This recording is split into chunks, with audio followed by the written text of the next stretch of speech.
তো hello friends, আবারও প্রকাশিত হলো ডিএ নিয়ে একটি বড় আপডেট। তো ভিডিওটি শুরু করার আগে আপনি যদি আমাদের চ্যানেলের নতুন দর্শক হয়ে থাকেন এবং চ্যানেলকে সাবস্ক্রাইব না করে থাকেন, তো অবশ্যই চ্যানেলকে সাবস্ক্রাইব করবেন এবং আমাদের পাশে থাকবেন। তো ভিডিওটি শুরু করা যাক। কেন্দ্রীয় সরকারি কর্মচারীদের মহার্ঘ ভাতা এবার আরও 4% হারে নাও বাড়তে পারে, এমনই দাবি করা হচ্ছে রিপোর্টে। বিজনেস টুডে এবং ইকোনমিক টাইমসের রিপোর্টে দাবি করা হয়েছে এবার আরও 4% হারে দিয়ে বাড়বে না কেন্দ্রীয় সরকারি কর্মীদের। ফ্রেন্ডস, এখানে কিন্তু বিজনেস টুডে যে নিউজ চ্যানেল রয়েছে এবং ইকোনমিক, এই দুই চ্যানেলে কিন্তু দাবি করা হচ্ছে কেন্দ্রীয় সরকারি কর্মচারীদের মহার্ঘ ভাতা এবার আরও 4% হারে নাও বাড়তে পারে, এমনই দাবি করা হচ্ছে রিপোর্টে। বিজনেস টুডে এবং ইকোনমিক টাইমসের রিপোর্টে দাবি করা হয়েছে। ফ্রেন্ডস, এটি কিন্তু দুটি নিউজ চ্যানেলে দাবি করছে এবারে আরও 4% হারে দিয়ে বাড়বে না কেন্দ্রীয় সরকারি কর্মীদের, বরং এবার মাত্র 3% হারে মহার্ঘ ভাতা বাড়ানো হতে পারে। যদিও এই নিয়ে সরকারি কোনো প্রতিক্রিয়া এখনো মেলেনি। প্রতিবেদন অনুযায়ী সেপ্টেম্বরে কেন্দ্রীয় সরকার 3% হারে ডিএ বৃদ্ধির ঘোষণা করতে পারে। মূল্য বৃদ্ধির হার কেমন থাকে তার উপরে নির্ভর করবে ডিএ বৃদ্ধির হার। বর্তমানে কেন্দ্রীয় সরকারি কর্মচারীরা সপ্তম বেতন কমিশন অনুযায়ী 50% হারে মহার্ঘ ভাতা পান।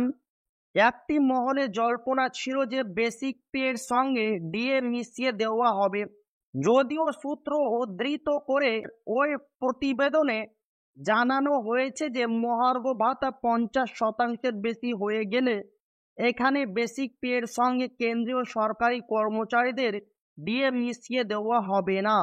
এদিকে বেতন কমিশন নিয়ে বৈঠকের জন্য কর্মী সংগঠনকে চিঠি দিল সরকার, এমনই দাবি করা হচ্ছে রিপোর্টে।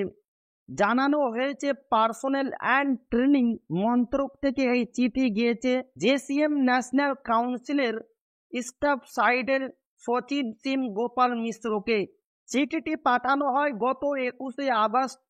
সেই চিঠির বিষয়বস্তু হলো কর্মীদের সঙ্গে প্রধানমন্ত্রীর বৈঠক। এই আবহে নয়া বেতন কমিশন গঠন নিয়ে জল্পনা বেড়েছে। সেই চিঠিতে বলা হয়েছে আগামী 24শে আগস্ট জেসিএম ন্যাশনাল কাউন্সিলের স্টাফ সাইডের প্রতিনিধিদের সঙ্গে দেখা করতে আগ্রহী প্রধানমন্ত্রী নরেন্দ্র মোদী। এই আবহে অষ্টম বেতন কমিশন গঠন করা নিয়ে এই বৈঠকে আলোচনা হতে পারে বলে আশা করা হচ্ছে। এদিকে বৈঠকের নির্দিষ্ট সময়সূচি পরবর্তী জানিয়ে দেওয়া হবে বলে উল্লেখ করা হয়েছে চিঠিতে। উল্লেখ্য, সপ্তম কেন্দ্রীয় বেতন কমিশনের সুপারিশগুলি সরকার দ্বারা বাস্তবায়িত হয়েছিল 2016 সালের 1 জানুয়ারি। সেই সময় আন্তর্জাতিক শ্রম কমিশনের বিধি এবং ডক্টর এই ক্রডের ফর্মুলার ভিত্তিতে 26,000 টাকা মাসিক ন্যূনতম বেতনের দাবি জানানো হয়েছিল। তবে সেই সময় মাসিক ন্যূনতম বেতন 26,000 টাকা করার প্রস্তাব প্রত্যাখ্যান করা হয়েছিল। বদলে ন্যূনতম বেতন মাত্র 18,000 টাকা রাখা হয়েছিল। তো ভিডিওটি ভালো লাগলে অবশ্যই আপনার বন্ধুদের শেয়ার করবেন যাতে তাদেরও উপকার হয়। আর আপনি যদি এখনো আমাদের চ্যানেলকে সাবস্ক্রাইব না করে থাকেন তো অবশ্যই চ্যানেলকে সাবস্ক্রাইব করবেন এবং আমাদের পাশে থাকবেন। তো আবারও দেখা হবে একটি নতুন ভিডিওতে।